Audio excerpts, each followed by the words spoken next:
ಅವಲಕ್ಕಿ ಸ್ನ್ಯಾಕ್ಸು ರೆಡಿಯಾಗಿದೆ. ಎಷ್ಟು ಕ್ರಿಸ್ಪಿಯಾಗಿದೆ ನೋಡಿ. ಬೇಕ್ರಿ ಅಕ್ಕಿ ಮಾಡಿದ್ದೀನಿ, ತುಂಬ ಚೆನ್ನಾಗಿರುತ್ತೆ.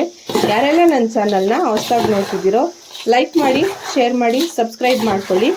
ಆದಷ್ಟು ಸಪೋರ್ಟ್ ಮಾಡಿ. ವಿಡಿಯೋನ ಎಲ್ಲೂ ಸ್ಕಿಪ್ ಮಾಡಿದೆ ನೋಡಿ. ನಮಸ್ತೆ family, welcome back to my channel. It's Chinni's world. ನಾನು ಇವತ್ತು ಒಂದು ಸ್ನ್ಯಾಕ್ಸ್ ಮಾಡ್ತಾ ಇದ್ದೀನಿ. ಇದು ಅವಲಕ್ಕಿ snacks. Evening tea time snacks ಆಗುತ್ತೆ. ನಮಗೆ ಬೋರ್ ಆದಾಗ ಒಂದು ಬಟ್ಲಲ್ಲಿ ಹಾಕ್ಕೊಂಡು ತಿನ್ನೋದಕ್ಕೂ ಒಳ್ಳೆ ಸ್ನ್ಯಾಕ್ಸ್ ಇದು. ನಾನು 1.5 kg ಆಗೋಷ್ಟು ಅವಲಕ್ಕಿನ ತಗೊಂಡಿದ್ದೀನಿ. ಮತ್ತು ಕಡಲೆಪಪ್ಪು, ಕಡಲೆ ಬೀಜ, ಕರಿಬೇವಿನ ಸೊಪ್ಪು, ಒಣಕೊಬ್ಬರಿ, ಬ್ಯಾಡಗಿ ಮೆಣಸಿನ್ಕಾಯಿ, ಮತ್ತು ಜಜ್ಜಿರೋ ಬೆಳ್ಳುಳ್ಳಿ, ಉಪ್ಪು ಮತ್ತು ಖಾರ, ಕಡಲೆ ಬೀಜ ಇಷ್ಟನ್ನು ಹಾಕಿ ನಾನೊಂದು ಅವಲಕ್ಕಿ ರೆಸಿಪಿ ಮಾಡಿ ಇರೋ ಥರನೇ ಇರುತ್ತೆ. ತುಂಬ ಚೆನ್ನಾಗಿರುತ್ತೆ ಅವಲಕ್ಕಿ. ಇದು ಮನೆಯಲ್ಲೇ ನಾವೇ ಮಾಡ್ಕೊಬೋದು ಓನಾಗಿ. ತುಂಬ ಟೇಸ್ಟಿಯಾಗಿರುತ್ತೆ. ನಾವು ಮನೆಯಲ್ಲೇ ಮಾಡೋದ್ರಿಂದ ತುಂಬ ಹೆಲ್ದಿ ಸಹ. ನಾವು ಯೂಸ್ ಮಾಡೋ ಎಣ್ಣೆಯಲ್ಲೇ ಮಾಡ್ಕೊಳ್ಳೋದ್ರಿಂದ ನಮ್ಗೆ ಹೆಲ್ತಿ ಸಹ ಇದು. ಈಗ ಹೇಗೆ ಮಾಡೋದು ಅಂತ ನೋಡೋಣ ಬನ್ನಿ. ಈಗ ನೋಡಿ, ನಾನು ಆಲ್ರೆಡಿ ಎಣ್ಣೆ ಬಿಸಿಗಿಟ್ಟಿದ್ದೀನಿ. ಈಗ ಮೊದಲಿಗೆ ನಾನು ಕಡಲೆ ಬೀಜನ ಹಾಕ್ಕೊಳ್ತಾ ಇದ್ದೀನಿ. ಎಣ್ಣೆ ಬಿಸಿ ಆಗಿದೆ, ಕಡಲೆ ಬೀಜನ ಹಾಕ್ಕೊಳ್ತಾ ಇದ್ದೀನಿ. ಕಡಲೆ ಬೀಜ ಎಲ್ಲ ಚೆನ್ನಾಗಿ ಫ್ರೈ ಆಗಬೇಕು. ತುಂಬ ಟೇಸ್ಟಿಯಾಗಿರುತ್ತೆ ಮನೆಯಲ್ಲೇ ಮಾಡ್ಕೊಳ್ಳೋದ್ರಿಂದ, ಹೆಲ್ದಿ ಸಹ. ಒಂದು ಸ್ವಲ್ಪ ಚೆನ್ನಾಗಿ ಫ್ರೈ ಆಗಬೇಕು ಕಡಲೆ ಬೀಜ. ನಿಮಗೆ ಕಡಲೆಪಪ್ಪು, ಕಡಲೆ ಬೀಜ ನೀವು ಎಷ್ಟು ಬೇಕಾದರೂ ಹಾಕ್ಕೋಬೋದು. ನಾನು ಒಂದು ಬಟ್ಲಾಗೋಷ್ಟು, ಒಂದು ಬೌಲ್ ಆಗೋಷ್ಟು ಹಾಕಿದ್ದೀನಿ. ನಿಮಗೆ ಎಷ್ಟು ಬೇಕೋ ನೀವು ಅಷ್ಟು ಹಾಕ್ಕೋಬೋದು. ಮತ್ತು ಬೆಳ್ಳುಳ್ಳಿ ಮತ್ತು ಒಣಮೆಣಸಿನ್ಕಾಯಿ ನಿಮ್ಗೆ ಆಪ್ಷನಲ್ಲು. ನೀವು ಬೇಕು ಅಂದರೆ ಹಾಕ್ಕೊಳ್ಳಿ, ಇಲ್ಲಾಂದರೆ ಬೇಡ. ಬೆಳ್ಳುಳ್ಳಿ ಮತ್ತು ಮೆಣಸಿನ್ಕಾಯಿ ಹಾಕೋದ್ರಿಂದ ಟೇಸ್ಟ್ ಚೆನ್ನಾಗಿರುತ್ತೆ.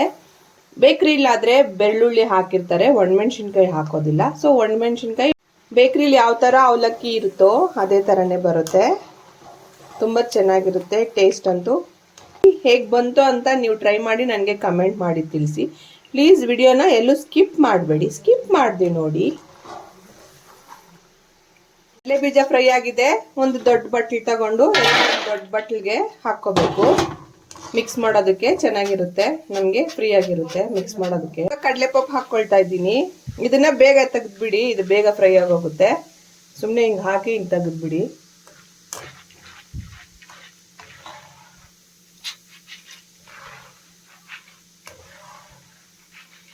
ಕಡಲೆಪಪ್ಪು ಬೇಗನೆ ಫ್ರೈ ಆಗೋಗುತ್ತೆ, ಇದೇನು ಜಾಸ್ತಿ ಹೊತ್ತು ಟೈಮ್ ತಗೊಳ್ಳೋದಿಲ್ಲ.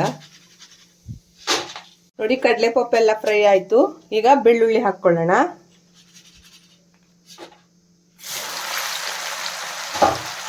ಬೆಳ್ಳುಳ್ಳಿನ ಹಾಕ್ಕೊಂಡಿದ್ದೀನಿ. ಈಗ ಬೆಳ್ಳುಳ್ಳಿ ಚೆನ್ನಾಗಿ ಫ್ರೈ ಆಗಬೇಕು. ಬೆಳ್ಳುಳ್ಳಿ ಫ್ರೈ ಆದಮೇಲೆ ಒಣಮೆಣಸಿನ್ಕಾಯಿ ಹಾಕ್ಕೊಳ್ಳೋಣ. ಬೆಳ್ಳುಳ್ಳಿ ಹಾಕೋದ್ರಿಂದ ತುಂಬ ಟೇಸ್ಟಾಗಿರುತ್ತೆ, ಚೆನ್ನಾಗಿರುತ್ತೆ ತಿನ್ನೋದಕ್ಕೆ. ಇದೊಂದು 3/4% ಫ್ರೈ ಆದಾಗ ನಾವು ಒಣಮೆಣಸಿನ್ಕಾಯಿನ ಹಾಕ್ಕೊಂಡ್ಬಿಡೋಣ. ಅದ್ರ ಜೊತೆಗೇನೆ ಅದು ಫ್ರೈ ಆಗೋಗುತ್ತೆ ಎರಡೂ. ಗೋಲ್ಡನ್ ಬ್ರೌನ್ ಕಲರ್ ಬಂದಾಗ ಬೆಳ್ಳುಳ್ಳಿನ ಮತ್ತು ಮೆಣಸಿನ್ಕಾಯಿನ, ನಿಮಗೆ ಮೆಣಸಿನ್ಕಾಯಿ ಆಪ್ಷನ್ನು, ನೀವು ಬೇಕು ಅಂದರೆ ಹಾಕ್ಕೊಳ್ಳಿ, ಇಲ್ಲ ಅಂದರೆ ಬೇಡ. ಇದು ನಾನು ಹಾಕಿರೋದು ಬ್ಯಾಡಗಿ ಮೆಣಸಿನ್ಕಾಯಿ.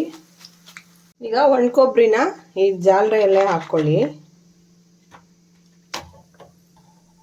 ಹಾಗೆ ಬಿಟ್ಟರೆ 1-2 ನಿಮಿಷ ಫ್ರೈ ಆಗೋಗುತ್ತೆ. ಈ ಜಾಲರಿಯಲ್ಲೇ 1-2 ನಿಮಿಷ ಬಿಟ್ಟರೆ ಚೆನ್ನಾಗಿ ಫ್ರೈ ಆಗೋಗುತ್ತೆ ಒಣಕೊಬ್ಬರಿ. ಇದು ನಾವು ಬೇಕ್ರಿಯಲ್ಲೆಲ್ಲ ತಗೊಂಡಾಗ ಈ ಥರ ಒಣಕೊಬ್ಬರಿ ಇರುತ್ತೆ ಬೇಕ್ರಿಲಿ. ಒಣಕೊಬ್ಬರಿ ಫ್ರೈ ಆಗಿದೆ, ಈ ಕಲರ್ ಬರಬೇಕು ನೋಡಿ. ನಾನೊಂದು ಟಿಪ್ ಹೇಳ್ತೀನಿ. ನಾವು ಅವಲಕ್ಕಿ ಹಾಕ್ಬೇಕಾದ್ರೆ ಫ್ಲೇಮ್ ಮಾತ್ರ ಹೈ ಫ್ಲೇಮಲ್ಲೇ ಇರಬೇಕು, ಜಾಸ್ತಿ ಹಾಕಬಾರ್ದು. ಈ ಥರ ಒಂದು ಇಡೀಲಿ ಇಟ್ಕೊಂಡು ಹಾಕಬೇಕು, ಆಗ ಚೆನ್ನಾಗಿ ಉಬ್ಬಿ ಬರುತ್ತೆ.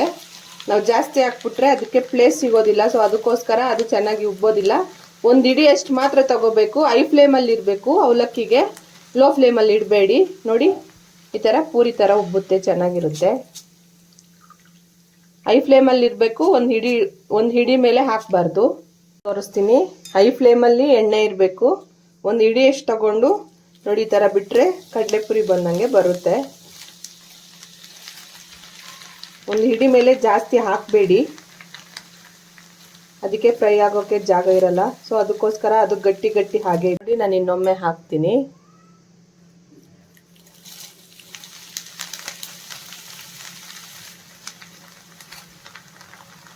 ಇಷ್ಟೇ ಸಿಂಪಲ್ಲು. ಹಾಗೆ ಹಾಕಿದ ತಕ್ಷಣನೇ ತೆಗೆದುಬಿಡಿ, ಫ್ರೈ ಆಗೋಗಿರುತ್ತೆ. ಲಾಸ್ಟ್ಗೆ ಅವಲಕ್ಕಿ ಹಾಕ್ಕೊಳ್ಳೋದು. ಎಣ್ಣೆ ಈ ಥರ ಕಲರ್ ಬರುತ್ತೆ ಅಂತಾನೆ ಫಸ್ಟ್ಗೆ ನಾವು ಕಡಲೆ ಬೀಜ, ಕಡಲೆಪಪ್ಪು ಎಲ್ಲ ಫ್ರೈ ಮಾಡ್ಕೊಳ್ಳೋದು. ನಂದೆಲ್ಲ ಫ್ರೈ ಮಾಡಿದ್ದಾಯ್ತು. ಈಗ ಲಾಸ್ಟ್ಗೆ ನಾನು ಕರಿಬೇವಿನ ಸೊಪ್ಪನ್ನ ಫ್ರೈ ಮಾಡ್ಕೊಳ್ತಾ ಇದ್ದೀನಿ. ಈ ಥರ ಕಡ್ಡಿ ಸಮೇತನ ಹಾಕ್ಕೊಳ್ಳಿ, ಚೆನ್ನಾಗಿರುತ್ತೆ. ಅದು ಬಿಟ್ಕೊಳ್ಳುತ್ತೆ ಮತ್ತೆ ಕಡ್ಡಿ. ಸೊಪ್ಪು ಫ್ರೈ ಆಯಿತು. ಈಗ ಇದನ್ನ ಅವಲಕ್ಕಿ ಮೇಲೆ ಹಾಕ್ಕೊಳ್ಳೋಣ. ಫ್ರೈ ಆಗಿದೆ. ಈಗ ಫಸ್ಟ್ಗೆ ನಾನು ಅರಿಶಿನ ಹಾಕ್ಕೊಳ್ತಾ ಇದ್ದೀನಿ. ಅರಿಶಿನ ಮತ್ತು ಉಪ್ಪು, ಖಾರ ಹಾಕಿ ಎಲ್ಲ ಚೆನ್ನಾಗಿ ಮಿಕ್ಸ್ ಮಾಡ್ಕೋಬೇಕು. 1.5 ಟೇಬಲ್ ಸ್ಪೂನ್ ಅಷ್ಟು ನಾನು ಅರಿಶಿನ ಹಾಕ್ಕೊಳ್ತಾ ಇದ್ದೀನಿ. ನೀವು ಎಷ್ಟು ಖಾರ ತಿಂತೀರೋ ಅದ್ರ ಮೇಲೆ ಡಿಪೆಂಡು. ನಾನು 1 ಟೇಬಲ್ ಸ್ಪೂನ್ 1.5 ಟೇಬಲ್ ಸ್ಪೂನ್ ಅಷ್ಟು ಖಾರದ ಪುಡಿ ಹಾಕ್ತಾ ಇದ್ದೀನಿ. ಹಾಗೆ ರುಚಿಗೆ ತಕ್ಕಷ್ಟು ಉಪ್ಪು ಹಾಕ್ಕೊಳ್ಳಿ. ನಿಮಗೆ ಎಷ್ಟು ಬೇಕು ಕರೆಕ್ಟಾಗಿ ರುಚಿಗೆ ಜಾಸ್ತಿ ಉಪ್ಪಾದರೆ ತಿನ್ನೋದಕ್ಕೆ ಆಗೋದಿಲ್ಲ. ಸ್ವಲ್ಪ ಕಡಿಮೆ ಇದ್ರೂ ಪರವಾಗಿಲ್ಲ, ನಡೆಯುತ್ತೆ. ಉಪ್ಪದು ಮಾತ್ರ ಜಾಸ್ತಿ ಹಾಕ್ಕೋಬೇಡಿ. ಈಗೆಲ್ಲ ಮಿಕ್ಸ್ ಮಾಡ್ಕೋಬೇಕು. ಇದು ಬಿಸಿ ಇರುತ್ತೆ, ಈ ಬಿಸಿ ಎಲ್ಲ ಇರುತ್ತಲ್ವ, ಚೆನ್ನಾಗಿ ಈಗಲೇ ಉಪ್ಪು ಖಾರ ಎಲ್ಲ ಚೆನ್ನಾಗಿ ಇಟ್ಕೊಳ್ಳುತ್ತೆ. ಈಗಲೇ ನಾವು ಉಪ್ಪು ಖಾರ ಹಾಕಿ ಎಲ್ಲ ಚೆನ್ನಾಗಿ ಮಿಕ್ಸ್ ಮಾಡ್ಕೊಬೇಕು.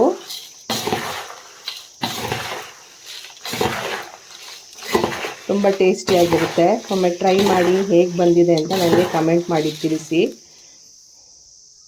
ನೋಡಿ, ಅವಲಕ್ಕಿ ಸ್ನ್ಯಾಕ್ಸು ರೆಡಿಯಾಗಿದೆ. ಅವಲಕ್ಕಿ ಸ್ನ್ಯಾಕ್ಸು ರೆಡಿಯಾಗಿದೆ. ಇಲ್ಲಿ ತನಕ ಈ ರೆಸಿಪಿನ ನೋಡಿದ್ದಕ್ಕೆ ತುಂಬ ಹೃದಯದ ಧನ್ಯವಾದಗಳು. ನೋಡಿ ಎಷ್ಟು ಕ್ರಿಸ್ಪಿಯಾಗಿದೆ. ಧನ್ಯವಾದಗಳು. Thank you so much. Thanks for watching. Please bell ಐಕನ್ನ ಪ್ರೆಸ್ ಮಾಡೋದು ಮಾತ್ರ ಮರಿಬೇಡ್ರಿ. ನಾನು ಯಾವುದೇ ವಿಡಿಯೋ ಹಾಕಿದ್ರೂ ನಿಮಗೆ ಮೊದಲೇ ನೋಟಿಫಿಕೇಷನ್ ಬರುತ್ತೆ. Thank you. ಬಾಯ್.